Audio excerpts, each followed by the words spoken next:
حدیث میں ہے کہ اپنے بھائی کی مدد کرو خواہ وہ ظالم ہو یا مظلوم، اور یہ روایت گزر چکی ہے بخاری میں، اس میں اتنا ہی ٹکڑا ہے، لیکن یہ پوری حدیث یہ ہے کہ صحابہ نے پوچھا کہ یا رسول اللہ صلی اللہ علیہ وسلم، مظلوم کی مدد کرنا تو سمجھ میں آتا ہے، ظالم کی مدد کیسے کریں؟ فرمایا ظلم سے اس کے ہاتھ کو روک دو، یہی ظالم کی مدد ہے۔ یعنی وہ بھی تمہارا مسلمان بھائی، مظلوم بھی تمہارا مسلمان بھائی، تو مظلوم بھائی کی مدد تو ایسا کہ اس کو ظلم سے بچاؤ، اور ظالم بھائی کی مدد ایسی کہ اس کے ظلم کے سلسلے کو روک دو، تو اس کے حق میں بہتر ہوگا، ورنہ تو ظلم کر کے جہنم میں جائے گا۔ تو ظالم کو ظلم سے روک دینا بھی بڑی بات ہوتی ہے۔ تو ناراض نہ ہوں میرے بھائی بہن کہ بعض اوقات ہمارے گھروں میں ہمارے بڑے ظلم کے مرتکب ہو رہے ہوتے ہیں۔ ہم دیکھ رہے ہوتے ہیں کہ مثلا گھروں میں ایسا ہوتا ہے کہ والدہ ہیں جو ساس کی حیثیت اختیار کر گئی ہیں، بہوؤں پہ ظلم کر رہی ہیں، برا بھلا کر رہی ہیں، ان کے ساتھ غلط کر رہی ہیں، یا خاندان میں دیگر لوگوں کے ساتھ آپ کے گھر کے بڑے برا سلوک کر رہے ہیں اور ظلم کر رہے ہیں، لیکن ہم ہاں میں ہاں ملائیں گے یا حوصلہ افزائی کریں گے، یا کم از کم یہ کہہ کر یار کیا کریں ہمارے ماں باپ ہیں، خاموش ہو جاتے ہیں۔ میرے بھائی ان کو ظلم سے روکنا یہ آپ پہ لازم ہے، اور ہمیشہ یہ نیت رکھیں کہ اگر میں نہیں روکوں گا تو میدان معاشر میں یہی میرے ماں باپ ہوں گے کہ جس کو یہ نقصان پہنچا رہے ہیں وہ مظلوم کی حیثیت سے کھڑے ہوں گے، اور آپ کے ماں باپ کو اللہ تعالیٰ ایک طرف کھڑا کرے گا۔ اس وقت آپ کے ماں باپ کی ٹانگیں کانپ رہی ہوں گی، چہرہ زرد ہوگا، پسینے نکل رہے ہوں گے، ہاتھ کانپ رہے ہوں گے، خوف کی وجہ سے چہرے کا عالم دیکھنے والا ہوگا، اور اللہ تعالیٰ ان کی نیکیاں نکال کر ان مظلوموں کے نام اعمال میں ڈالے گا، اور حساب پورا نہیں ہوگا تو ان کی برائیاں نکال کر ان کے نام اعمال میں ڈالے گا، اور اللہ نہ کرے آپ کی نگاہوں کے سامنے یہی وہ ماں باپ جن کی مروت میں آپ نے ان کو گناہ سے نہیں روکا تھا، آپ کی نگاہوں کے سامنے جہنم میں ڈال دیے جائیں گے۔ اس وقت میری بات بہت آپ کو سمجھ میں آئے گی کہ واقعی یار کاش ہم اپنے ہاتھ روک دیتے، کم از کم تنہائی میں ادب کے ساتھ سمجھا دیتے کہ یہ آپ ٹھیک نہیں کر رہے ہیں، آواز تو اٹھائیں، پیار سے سمجھائیں تو صحیح، سب کے سامنے نہیں، تنہائی میں۔ لہجہ سخت نہیں ہونا چاہیے، نرم ہونا چاہیے، ادب احترام ملحوظ رکھ کر کچھ تو برائی کی نشاندہی کرنی چاہیے، لیکن ہم تو کہتے ہیں کہ آپ بے فکر رہیں، آپ پیچھے ہٹ جائیں، ہم ہیں نا، ہم کریں گے۔ کسی کا دانت توڑ دیا، کسی کی آنکھ توڑ دی، کسی اپنے خاندان والے کو ذلیل اور بے عزت کر دیا، کیونکہ جی ابا نے آرڈر کیا تھا۔ ابا بھی پھنسیں گے اور یہ منا بھی پھنسے گا میدان معاشر میں، جو بھی ٹارزن بن کے پورے خاندان والوں کی واہ واہ تو سمیٹ لیا آپ نے کہ بھئی بچہ ہو تو ایسا ہو، ابا نے اشارہ کیا تھا، سر پھاڑ دیا 4 آدمیوں کا۔ میدان معاشر میں وہ سارے سر پھٹے ہوئے آ جائیں گے، ابا کی بھی نیکیاں گئیں، بیٹے کی بھی گئیں، پھر یہی بیٹا ہوگا جو والد کو برا بھلا کہہ رہا ہوگا میدان محشر میں، اور یہ والد اپنے بیٹے کو برا بھلا کہہ رہا ہوگا، کمبخت تو میری بات ہی نہ مانتا، دیکھ میں کتنا پھنس گیا،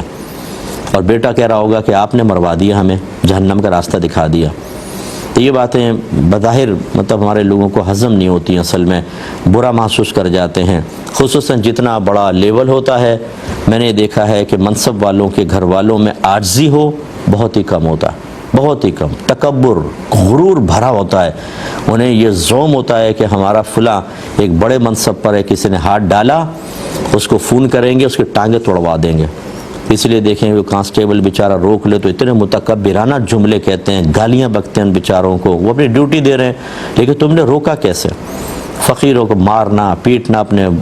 جو خانسامہ ہے یا ڈرائیور ہے ان کو ذلیل کرنا بات بات کے اوپر، صرف کس زوم میں؟ پیسہ ہے ہمارے پاس، منصب ہے ہمارے پاس۔ میں نے بعض اسکولز میں دیکھا ہے کہ اس طرح کے جب کوئی بچے کسی کے پڑھ رہے ہوتے ہیں تو وہ جا کر پرنسپل ٹیچر اگر کسی نے ذرا ڈانٹ دیا سب کے سامنے اس کو ذلیل کرتے ہیں اچھی طریقے سے، اور کہتے ہیں آئندہ اگر کیا تو تمہیں یہاں سے باہر کک آؤٹ کریں گے اور تمہاری ٹانگیں توڑوا دیں گے، معافی مانگو۔ وہ بچوں سے معافی منگوا دیتے ہیں، یعنی ٹیچر سے معافی منگواتے ہیں بچوں کے سامنے۔ یہ تو آپ نے ایک تکبر میں کر لیا نا، بڑا آپ کو زوم ہے، مر کے تو دیکھیں آپ ذرا، پھر آپ کے منصب آپ کی گردن کا پھندا کیسے بنتا ہے اس وقت آپ کو پتہ چلے گا۔ اور میدان معاشر میں کس طریقے سے یہی آپ کے متکبر گھر والے جو آپ کے زوم پر سب کے ساتھ برا سلوک کرتے رہے، کتنے میدان محشر میں حقیرانہ انداز سے آئیں گے۔ میرے آقا صلی اللہ علیہ وسلم نے ارشاد فرمایا کہ اللہ تعالیٰ برود قیامت متکبرین کو چیونٹیوں کی شکل میں لائے گا۔ چیونٹیوں کی شکل میں لانے کا مطلب یہ کہ انتہائی حقارت کے ساتھ، اور ایک روایت میں لوگ ان کو اپنے قدموں تلے رونتے ہوں گے۔ پھر کیا فائدہ ہوگا؟ کہاں گیا منصب؟ پھر تو میرے خیال میں وہ خانسامہ بھی آ کر کہے گا ہاں جی اب بتاؤ، اب مارو ذرا، مجھے مار کے بتاؤ ذرا، پھر کیا فائدہ؟ جتنا بڑا منصب اتنی عاجزی ہونی چاہیے۔ میرے آقا صلی اللہ علیہ وسلم سے بڑھ کر کوئی منصب والا نہیں، مخلوق میں سب سے بڑا منصب آپ کا، باپ کی حیثیت سے، لیڈر کی حیثیت سے، پیر کی حیثیت سے، عالم کی حیثیت سے، سپہ سالار کی حیثیت سے، حاکم کی حیثیت سے، ہر حیثیت اللہ نے آپ کو عطا فرمائی، لیکن عاجزی کا عالم یہ تھا، کبھی کسی کو ڈانٹا نہیں، بیجا نہیں ڈانٹا۔ ناراضگی کا اظہار ہے لیکن وقت کے اوپر ہے۔ اسی طرح مدینے کی گلیوں میں بعض اوقات چھوٹی بچیاں ہوتی تھی، کنیزیں،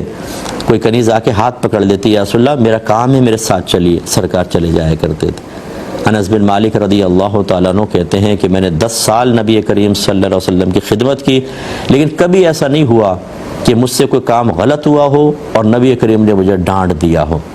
اور اگر گھر والے کچھ کہنے لگتے تو سرکار ان کو منع فرما دیتے اور کہتے اس کو کچھ مت کہو، اگر اللہ نے اس کی قسمت میں نہ لکھا ہوتا تو ایسا ہوتا ہی کیوں؟ یعنی کتنے پیارے انداز سے وہ دفاع فرماتے تھے۔ چھوٹے بچے تھے نا یہ حضرت انس رضی اللہ تعالیٰ عنہ، 10 سال سرکار کی خدمت کی ہے، تو کام خراب بھی ہو جاتا تھا لیکن اتنے پیارے انداز سے۔ اس لیے جو میرے ایسے بھائی بہن اگر مجھے سن رہے ہوں کہ جو کسی بڑے منصب سے ہیں یا ان کی فیملی مجھے سن رہی ہو، آپ بھی ہمارے پیارے ہیں، آپ مسلمان ہیں، جو مسلمان بھائی بہن ہے وہ ہمارا پیارا ہے، سر کی ہماری آنکھوں کی ٹھنڈک ہے، ہمارا سر کا تاج ہے۔ میرے آقا نے فرمایا تمام مومنین ایک جسم کی مانند ہیں کہ اگر جسم کا ایک حصہ تکلیف محسوس کرتا ہے تو پورا جسم تکلیف محسوس کرتا ہے اور انسان سو نہیں سکتا۔ تو ہمیں آپ سے بھی دل ہمدردی ہے، لیکن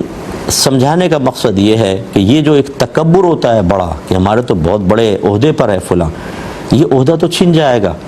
جب ہم مر جائیں گے قبر کے اندر، کہ کوئی عہدہ چلتا ہے میدان محشر میں، کیا یہاں کے عہدوں کے حساب سے عزت اور ذلت ملے گی؟ نہیں۔ اس لیے دنیا میں سمجھنا چاہیے، سمجھنا چاہیے۔ اللہ تعالیٰ سمجھ کی توفیق عطا فرمائے، آمین۔ وآخر دعوانا ان الحمد للہ رب العالمین۔ تو یہ باتیں بظاہر مطلب ہمارے لوگوں کو ہضم نہیں ہوتی، اصل میں برا محسوس کر جاتے ہیں، خصوصاً جتنا بڑا لیول ہوتا ہے۔ میں نے دیکھا ہے کہ منصب والوں کے گھر والوں میں عاجزی ہو بہت ہی کم ہوتا ہے، بہت ہی کم۔ تکبر، غرور بھرا ہوتا ہے، انہیں یہ زوم ہوتا ہے کہ ہمارا فلاں ایک بڑے منصب پر ہے، کسی نے ہاتھ ڈالا اس کو فون کریں گے، اس کی ٹانگیں توڑوا دیں گے۔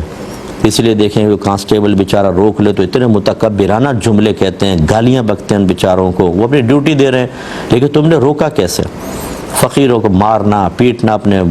جو خانسامہ ہے یا ڈرائیور ہے ان کو ذلیل کرنا بات بات کے اوپر، صرف کس زوم میں؟ پیسہ ہے ہمارے پاس، منصب ہے۔ میں نے بعض اسکولز میں دیکھا ہے کہ اس طرح کے جب کوئی بچے کسی کے پڑھ رہے ہوتے ہیں